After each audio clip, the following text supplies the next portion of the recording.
హ్మ్.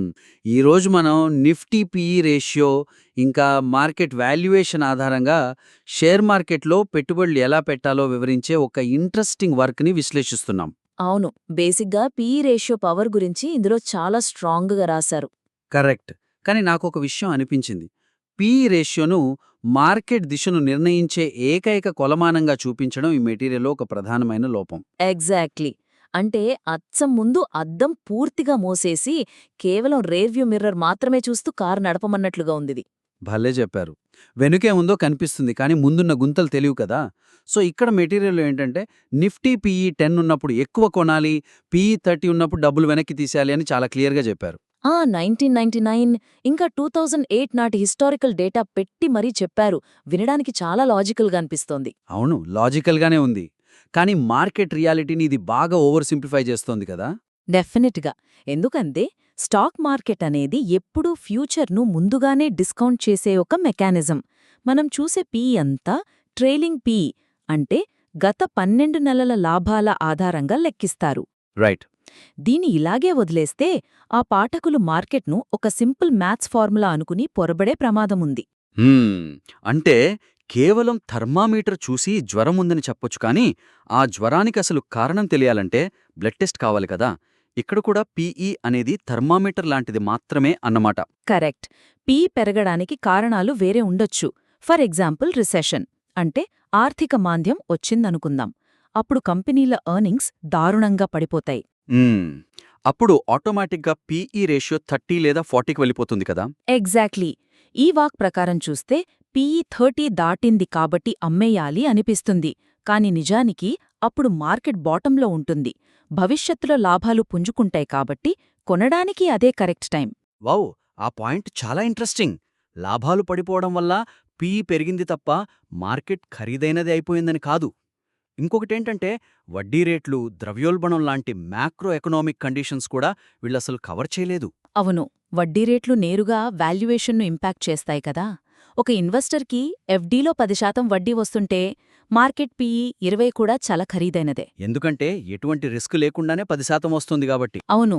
అదే ఎఫ్డీలో 5% వస్తుంటే పీఈ 25 ఉన్నా కొనొచ్చు. ఇన్వెస్టర్స్కి ఆల్టర్నేటివ్స్ లేవు కాబట్టి. సో ఈ ద్రవ్యోల్బణం ఇంట్రెస్ట్ రేట్స్ చూడకుండా ఒక నంబర్ను పట్టుకుని వేలాడటం కరెక్ట్ కాదు. సో, చారిత్రక పీఈతో పాటు ఫార్వర్డ్ పీఈ, అలాగే ఈ స్థూల ఆర్థిక పరిస్థితుల గురించి కూడా జతచేయడం ద్వారా ఈ విభాగాన్ని మరింత పటిష్టం చేయవచ్చని మనం సూచించవచ్చు.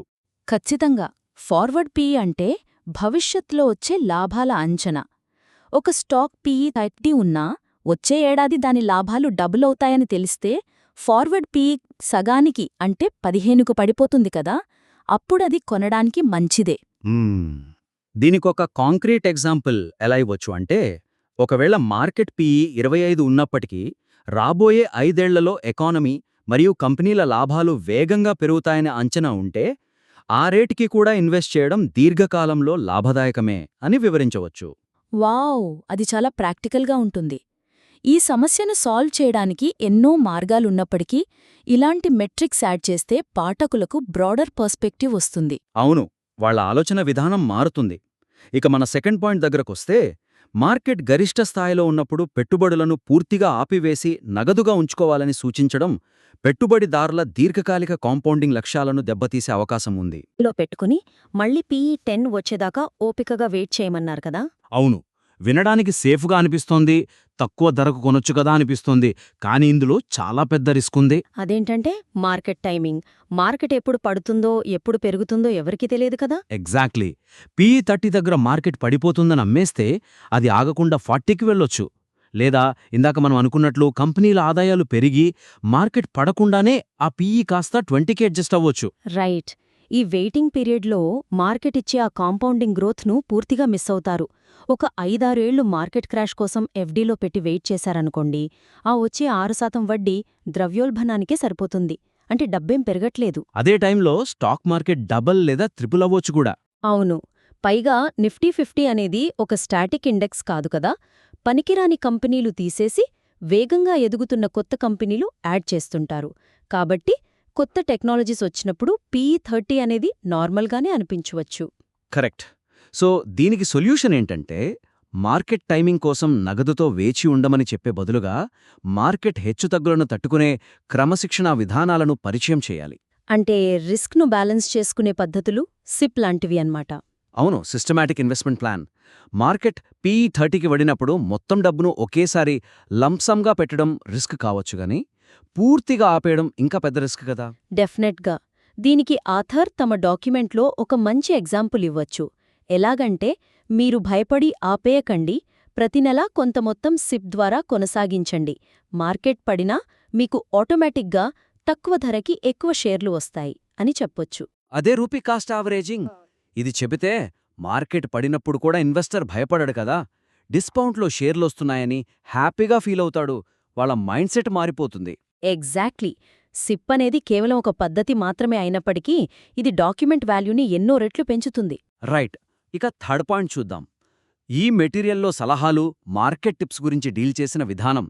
సలహాదారులందరూ కేవలం కమిషన్ల కోసమే పనిచేస్తారని మరియు మార్కెట్ సలహాలన్నీ మోసపూరితమైనవని సాధారణీకరించటం ఈ వర్క్ విశ్వసనీయతను కొంతవరకు తగ్గిస్తుంది. ఆ పంప్ అండ్ డంప్ స్కామ్ల గురించి చెప్పిన విధానం, ఆ ఎగ్జాంపుల్స్ చాలా వాస్తవికంగా ఉన్నాయి కదా. అవును, ఆ సెక్షన్ చాలా ఆసక్తికరంగా ఉంది. టీవీలు, సోషల్ మీడియా లేదా ఫ్రెండ్స్ ఇచ్చే టిప్స్ రెస్టారెంట్లలో మాత్రమే దొరుకుతాయని సెటైర్ వేశారు. అమాయక రీటైల్ ఇన్వెస్టర్లకు తప్పుడు వార్తలు స్ప్రెడ్ చేసి మోసగాళ్లు వాళ్ళ షేర్లను అంటగట్టి పారిపోతారు అని చాలా బలంగా హెచ్చరించారు. అది మంచిదే, కానీ అందులో ఒక ప్రాబ్లం ఉంది. వాట్సాప్లో వచ్చే ఆధారం లేని గాలి వార్తలకు ఒక నిపుణుడు సరైన డేటాతో విశ్లేషించిచ్చే రీసెర్చ్ ఆధారిత సలహాకి మధ్య ఉన్న తేడాను అసలు కవర్ చేయలేదు వీళ్ళు. నిజమే. అందరూ సలహాదారులు, ఎనలిస్టులు కమిషన్ల కోసమే మోసం చేస్తారు అంటే అది ప్రొఫెషనల్ ఫైనాన్షియల్ ప్లానింగ్ని అవమానించినట్లే కదా. అంటే డాక్టర్లందరూ మెడికల్ షాప్ల కమిషన్ల కోసమే మందులు రాస్తారని, మనల్ని గూగుల్ చూసి సొంతంగా వైద్యం చేసుకోమన్నట్లుందన్నమాట. ప్రాణాలు కాపాడే డాక్టర్లు కూడా ఉంటారు కదా. భలే చెప్పారు. ఒక సాధారణ ఎంప్లాయీ తన రోజువారీ జాబ్ చూసుకుంటూ ప్రతిరోజూ 100 పేజీలు బ్యాలెన్స్ షీట్లు చదవడం, కాల్స్ వినడం అనేది ప్రాక్టికల్గా సాధ్యం కాదు. ఇదొక ఫుల్ టైం ప్రొఫెషన్. అవును, అందుకే సెబీ రిజిస్టర్డ్ అడ్వైజర్లుంటారు. వాళ్ళందర్నీ గుడ్డిగా నమ్మొద్దు అని జనరలైజ్ చేస్తే రీడర్స్ మంచి క్వాలిటీ గైడెన్స్ కోల్పోయి తప్పులు చేసే ప్రమాదం ఉంది. కరెక్ట్. సో ప్రొఫెషనల్ సలహాలను పూర్తిగా విస్మరించమని చెప్పడం కంటే గాలివార్తలకు ఇంకా ఫండమెంటల్ విశ్లేషణకు మధ్య వ్యత్యాసం స్పష్టంగా వివరించాలి. ఎగ్జాక్ట్లీ.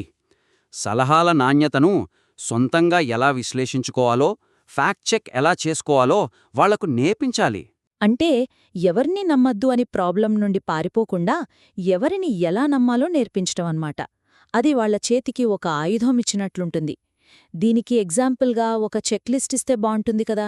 అవును, మీకు ఎవరైనా ఒక టిప్పిచ్చినప్పుడు బ్లైండ్గా ఇగ్నోర్ చేయకండి, అలాగని బ్లైండ్గా నమ్మకండి. ఆ కంపెనీ బ్యాలెన్స్ షీట్ చూడండి, లాభాల వృద్ధి అంటే CAGR ఎంతుందో చూడండి, ప్రమోటర్స్ షేర్లేమన్నా కుదువు పెట్టారా అని చెక్ చెయ్యండి అని ఒక ఉదాహరణ ఇవ్వచ్చు. వావ్, ఇది చాలా పవర్ఫుల్ సలహా. ఇది వాళ్లని భయపడేవాళ్లలా కాకుండా క్రిటికల్ థింకింగ్ వైపు నడిపిస్తుంది. వాట్సాప్ ఫార్వర్డ్కి ఒక అఫీషియల్ రీసెర్చ్ రిపోర్ట్కి తేడా ఈజీగా కనిపెడతారు. రైట్. సో ఓవరాల్గా మనం ఈ విశ్లేషణలో మెటీరియల్ను మరింత శక్తివంతంగా మార్చడానికి 3 మెయిన్ పాయింట్స్ కవర్ చేశాం. ఫస్ట్, మార్కెట్ దిశను అంచనా వేయడానికి కేవలం PE మాత్రమే కాకుండా ఫార్వర్డ్ PE అలాగే స్థూల ఆర్థిక నేపథ్యాన్ని జతచేయడం. అవును, దీనివల్ల వాల్యుయేషన్పై ఒక సంపూర్ణ చిత్రం వస్తుంది. సెకండ్, మార్కెట్ టైమింగ్ కోసం వెయిట్ చేస్తూ నగదుపై కూచోకుండా సిప్ ద్వారా రిస్క్ మేనేజ్ చేయడం. అండ్ థర్డ్ టిప్స్ అన్నీ ఫేక్ అని వదిలేయకుండా ఏది నిజమైన రీసెర్చో కనుక్కునే ఫ్యాక్ట్ చెకింగ్ పద్ధతులను పాఠకులకు నేర్పించడం. ఎగ్జాక్ట్లీ. ఈ స్పెసిఫిక్ చేంజెస్ గనక వాళ్ల వర్క్లో ఇంప్లిమెంట్ చేస్తే ఇది జస్ట్ రూల్స్ చెప్పే డాక్యుమెంట్లా కాకుండా ఒక అద్భుతమైన ప్రాక్టికల్ గైడ్లా మారుతుంది. ఖచ్చితంగా. సో ఈ సూచనలతో మీ వర్క్ని మరింత మెరుగుపరిచి మళ్ళీ మాకు పంపించండి. దాన్ని మేము ఎంతో ఆసక్తిగా పరిశీలిస్తాము. మళ్ళీ కలుద్దాం.